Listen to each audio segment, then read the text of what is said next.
बिस्मिल्लाहिर्रहमानिर्रहीम। कंहिंजी थी हित ज़ात विकामे, कंहिंजी थी हित ॾात विकामे, कंहिंजी थी हित ज़ात विकामे, कंहिंजी थी हित ॾात विकामे, कंहिंजी थी हित बात विकामे, कंहिंजी थी हित रात विकामे, कंहिंजी थी हित रात विकामे, कंहिंजी थी हित बात विकामे। जेको माण्हू कोन विकाणो सोई माण्हू मोतीअ दाणो, सोई माण्हू मोतीअ दाणो। मुंहिंजी दिलेर धरती ते जन्म वठंदे पंहिंजी धरती खे ममता सम्झंदे मुंहिंजी सिंध धरतीअ जा नंढड़ा वॾा पोड़ा पकाए मारूअड़ा अस्सलाम वालेकुम।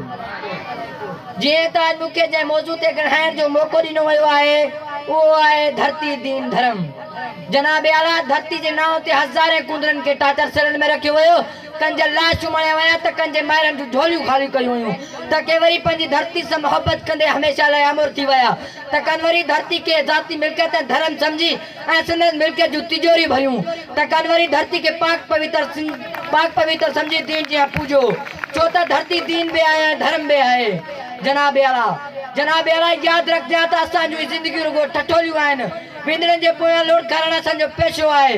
टियों ॾींहुं असीं आज़ाद हुआसीं, कल बि अंग्रेज़ बादशाह जी ग़ुलामी खां सूर्य बादशाह जहिड़ा जवाननि पंहिंजे हुरनि जूं क़ुर्बानियूं ॾेई सिंध जी झोली में हमेशह लाइ सुरगुरू थी विया, छो त उन्हनि सिंध धरती खे हमेशह मज़हब जीअं सम्झो हुयो, पर के वरी वतन जी कारी तारीख़ ते वतन जे नाले ते नाणो कमाए ऐश पिया कनि। जनाब आला असांजी सोच हारी खां वठी हारी ताईं आहे, छो त असांजे बदकिरदार सियासी शख़्सियतनि असांखे सिहत स्कूल तालीम खां महरूम रखियो आहे। असां ग़ुलामी जी ख़ैनकत वाक़ो वियूं पर आज़ादी जी अलफ़ असांजे ज़हननि खां विसरियल आहे। जनाब आला किथे वॾेरनि जी बाच ते सत क़ुर जो दर्जो ॾींदड़ न्याणी खे कारनि जे इल्ज़ाम में कपे हुनजे लाश खे इबरत जो निशान बणाए पंहिंजी गैरत सम्झंदा आहिनि, पर उन्हनि बदमाश सियासी माण्हुनि जूं न्याणियूं यूरोपी ज़िंदगियूं गुज़ारे रहियूं आहिनि। जनाब आला ईमान बि साॻिया हुकुमरान बि साॻिया, कल बि असांजी कमाई असांजो हुकुमरान खाईंदो हो, अॼु बि असांजी कमाई असांजो हुकुमरान थो खाए, छो त उन शइ खे धर्म सम्झियो आहे।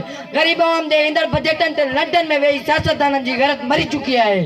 जनाब आला कल बि मोहम्मद बिन कासिम जे लुटेरनि सिंध ते हमलो कयो, अॼु बि उन कासिम जी औलाद सियासी किरदारनि सां वाइकी थी रही आहे।